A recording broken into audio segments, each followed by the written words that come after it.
और मैं स्कूल में पढ़ती थी तो ये तब की बात है।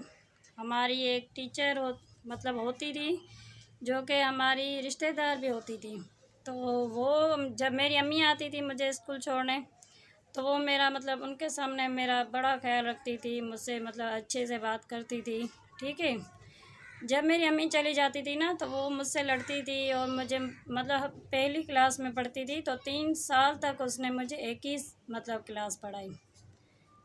3 साल तक मैं एक ही क्लास में पढ़ती रही और मुझे प्रमोट नहीं करती थी वो। इसलिए फिर ये हुआ कि तो ये मुझे जो थी हमारी टीचर साहिबा, वो मुझे प्रमोट नहीं करती थी, मतलब मेरी क्लास तब्दील नहीं होती थी, मैं पहली में ही पढ़ती रहती थी। तो पुराने ज़माने में जब हम छोटे थे, ज़ाहिर सी बात है 20-25 साल पुरानी बात है, आज की तो नहीं है।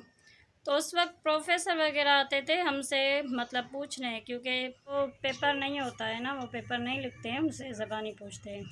तो हमसे पूछते थे, ठीक है, तो मैं उनको बताती थी, क्योंकि सारे बच्चे मिलके बताते थे, मैं भी बताती थी।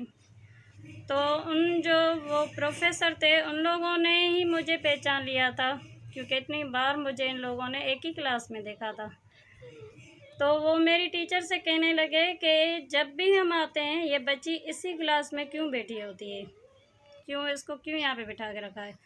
तो मेरी जो टीचर थी उन्होंने उनको जवाब दिया कि इसको पढ़ना नहीं आता है। ठीक है।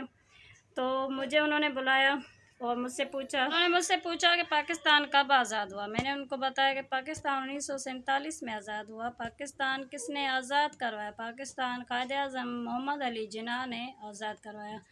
हम सब कौन हैं? हम सब मुसलमान हैं। हमारा दीन क्या है? हमारा दीन इस्लाम है। हम सबको अल्लाह पाक ने पैदा किया। और हमने तो कहा था, टीचर से कहा कि इसको पढ़ना नहीं आता है। ये तो सारा कुछ सही बता रही है। आप अपने बच्चों का ध्यान रखा करें जब आपके बच्चे जाएं तो स्कूल, और अपना बहुत सारा ख्याल रखिएगा। मिलते हैं नेक्स्ट व्लॉग में, तब तक के लिए अल्लाह हाफ़िज़।